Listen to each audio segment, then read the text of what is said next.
नमस्कार विद्यार्थी मित्रांनो, परत एकदा स्वागत आहे तुमचं माझ्या यूट्यूब चॅनलमध्ये DMAR नर्सिंग. मित्रांनो, आपण आपल्या चॅनलवर नर्सिंग रिलेटेड अपडेट डेली घेऊन येत असतो. तर आज आपण अपडेट आणलेला आहे मित्रांनो, DMARच्या अहिल्यानगर या संदर्भातला आहे. DMARच्या अहिल्यानगरमध्ये पहा, जिल्ह्यात 100 विद्यार्थी प्रवेश क्षमतेचे नवीन शासकीय वैद्यकीय महाविद्यालय व संलग्नित 430 खाटाच्या रुग्णाबाबत स्थापन करण्याबाबत. तर या संदर्भात हे अपडेट आहे. व्हिडिओ पूर्ण पहा. व्हिडिओ जर आवडला तर व्हिडिओ लाईक करा, चॅनल नवीन असाल तर सबस्क्राईब करा. असेच अपडेट आपल्या चॅनलवर येत असतात. तर या अपडेटमध्ये कोणते वॅकन्सी असणार आहे, तर काय काय असणार आहे, पूर्ण माहिती जर शेवटपर्यंत राहिला तरच तुम्हाला समजून जाईल. तर पायाच्यामध्ये महाराष्ट्र शासन वैद्यकीय एज्युकेशन जे आहे, औषध व द्रव्य विभाग या अंतर्गत हे अपडेट आहे. तर पायाच्यामध्ये काय आहे, 100 विद्यार्थी प्रवेश क्षमतेच्या नवीन शासकीय वैद्यकीय महाविद्यालय संलग्नित 430 खाटाच्या रुग्णालय स्थापन करण्याचा निर्णय राज्य शासनाने घेतला होता. त्या अनुषंगाने बऱ्याच जे काही मेडिकल कॉलेजेस आहेत, पालघर, गडचिरोली, अमरावती, वाशिम, जालना, बुलढाणा, ठाणे, अंबरनाथ, भंडारा, वर्धा, हिंगोली 10 जिल्ह्यामध्ये प्रत्येकी 100 विद्यार्थ्याचे प्रवेश क्षमतेचे नवीन शासकीय वैद्यकीय महाविद्यालय संलग्नित 430 खाटाचे रुग्णालय स्थापना करण्यास या ठिकाणी या दिवशी रोजीच्या मंत्रिमंडळाच्या बैठकीत झालं होतं. 28/6/23 व 16/9/23 या रोजीच्या मंत्रिमंडळाच्या बैठकीमध्ये ठरलं होतं की एवढे काढायचे आणि ते पूर्ण झालेलं आहे प्रोसेस. त्यानंतर जी काही नवीन मेडिकल कॉलेजेस त्यामध्ये स्थापना करण्यात आली बाबत व निर्णयाच्या अनुषंगाने इतर सर्व जिल्ह्यामध्ये शासकीय महाविद्यालय स्थापना करण्यात आली आहे. यास्तव पुण्यश्लोक अहिल्यादेवी होळकर यांच्या 300व्या जयंती पार्श्वभूमीवर अहिल्यानगर जिल्ह्यातील जनतेस वैद्यकीय सुविधा उपलब्ध करून देण्यासाठी सदर जिल्ह्यात 100 विद्यार्थी प्रवेश क्षमताचा व 430 खाटाचा रुग्णालय स्थापन करण्याची बाब शासनाने विचाराधीन घेतली होती. तर याचा प्रस्ताव जो आहे दिनांक 6/5/25ला मंत्रिमंडळाच्या बैठकीत मान्य झाला होता. 6/5/25 जे आहे आत्ताच याच महिन्यामध्ये 6 तारखेला प्रस्ताव हा मान्य झाला होता.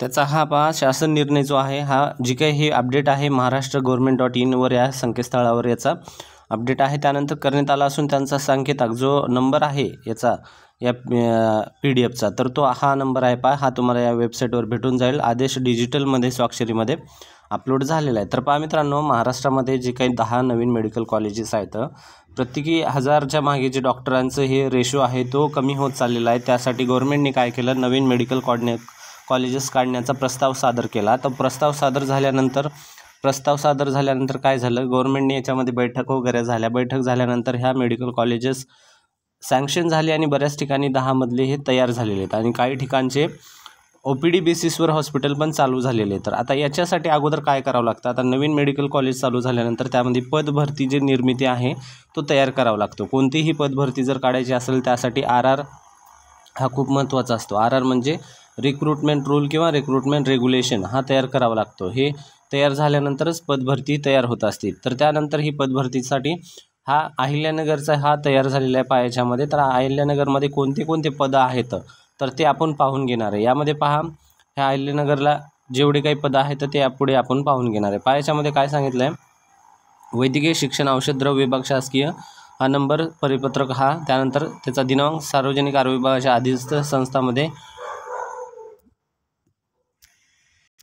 संस्थामध्ये पहा, विभागाच्या संस्थामध्ये डागडुजीसाठीचा तपशील परिपत्रक हा आहे. त्यामध्ये पहा काय दिलेलं आहे, खर्चाचे विवरण याच्यामध्ये हे दाखवलेलं आहे. आपल्याला खर्चाचं विवरण किती लागेल ते दाखवलेलं आहे. पहा याच्यामध्ये काय दिलं आहे, सार्वजनिक आरोग्य विभागाच्या अधिपत्याखाली जिल्हा रुग्णालयाच्या इमारतीचा किरकोळ बदल जो आहे तो 5 कोटीचा दाखवलेला आहे आणि सार्वजनिक आरोग्य विभागाच्या अधिपत्याखाली जिल्हा रुग्णालयाच्या इमारतीचे किरकोळ आंतरिक बदल त्यासाठी 20 कोटी असे एकूण 25 कोटीचा याचा बजेट यामध्ये दाखवलेला आहे. त्यानंतर पहा, महाविद्यालय व रुग्णालयाचे बांधकामाकरिता खर्चाचे अंदाजपत्रक काय आहे.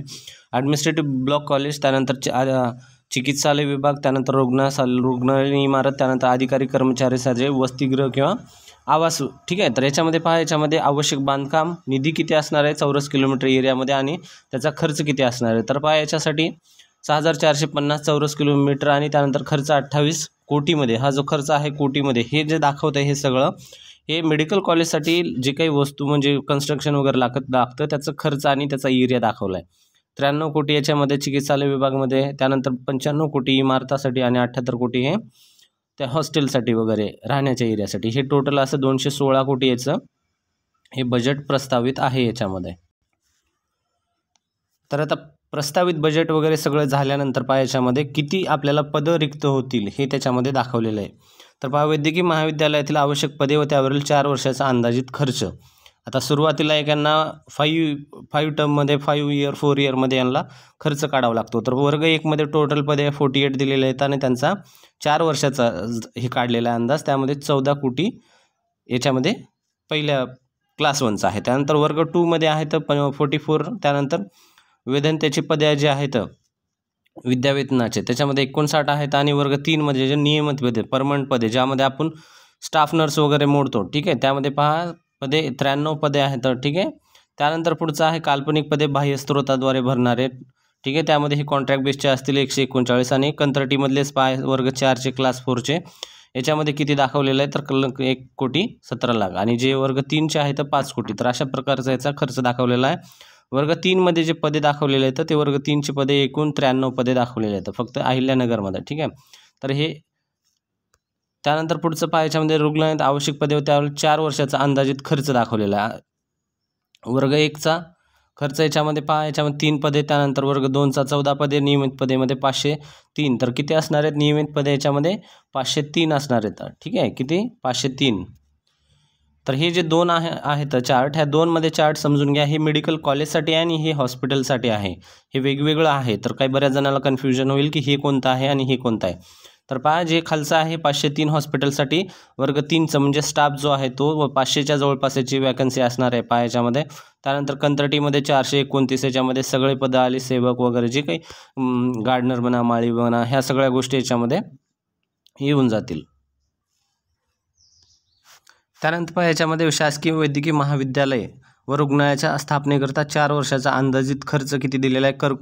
किरकोळ दुरुस्तीवरील खर्च म्हणजे 4 वर्षामध्ये जे काही दुरुस्ती वगैरे होऊ शकते तर त्यामध्ये दिलेला आहे 25 कोटी. त्यानंतर इमारत बांधकामसाठी वगैरे 216 कोटी. त्यानंतर यंत्रसामग्री याच्यामध्ये 120 कोटी. एकूण अनावर्ती खर्च हा 361 कोटी दिलेला आहे. आणि महाविद्यालय अधिकारी व कर्मचारी यांचा 34 कोटी. रुग्णालयातील अधिकारी कर्मचारी यांचा 42 कोटी. त्यानंतर आवर्ता खर्च तो आहे 31 कोटी आणि बाह्य स्त्रोत खर्च तो आहे 15 कोटी. अशा प्रकारे पूर्ण हा 4 वर्षाचा प्लॅन तयार झालेला आहे, ठीक आहे. त्यानंतर एकूण खर्च किती आहे पहा याच्यामध्ये 485 कोटीचा खर्च याच्यामध्ये एकूण 4 वर्षामध्ये दाखवलेला आहे, ठीक आहे. तर अशा प्रकारची ही अपडेट आहे. या अपडेटमध्ये तुम्हाला पहा याहून एक गोष्ट समजून येईल की क्लास 3 मध्ये जी स्टाफ नर्सची पोस्ट आहे 500-550च्या जवळपास याचे वॅकन्सी असणार आहेत 500 जवळपास, ठीक आहे. तर यामध्ये सगळेच आले मिक्समध्ये जे काही परमनंटमध्ये स्टाफ असतात त्यामध्ये आणि क्लास 4चे पण याच्यामध्ये सगळेच दाखवलेले आहेत. तर पहा DMR अहिल्यानगरचा ही अपडेट आहे. जर व्हिडिओ आवडला असेल तर व्हिडिओला नक्की लाईक करायला विसरू नका. चॅनलला जर नवीन असाल तर चॅनलला सबस्क्राईब करायला पण विसरू नका. आणि हा जो अपडेट आहे मित्रांनो महत्त्वाचा म्हणजे हा अपडेट आज आलेला आहे. याची तारीख पहा, आजची तारीख आहे 23 मे 2025ची याची तारीख आहे, ठीक आहे. 23 मे जो आजची तारीख आहे 23 मे 2025. तर अशा प्रकारचे नवीन अपडेट वगैरे पाहण्यासाठी आपल्या चॅनलला सबस्क्राईब करा. अपडेट जेवढ्या लवकर होईल तेवढा अपडेट आपण आपल्या चॅनलवर टाकण्याचा प्रयत्न करतो. असेच अपडेट आपल्या चॅनलवर येत असतील. चॅनलला जर तुम्ही नवीन असाल तर तुमच्या मित्राला वगैरे पण शेअर करा जेणेकरून त्यांना पण ह्या माहिती वगैरे भेटत असतील. आपल्या चॅनलवर नर्सिंगचे जॉब रिलेटेड अपडेट्स, त्यानंतर प्रिव्हियस क्वेश्चन पेपर म्हणा, सर्क्युलर म्हणा, नोटिफिकेशन म्हणा, ह्या सगळ्या गोष्टी आपल्या चॅनलवर येत असतात. तर धन्यवाद मित्रांनो.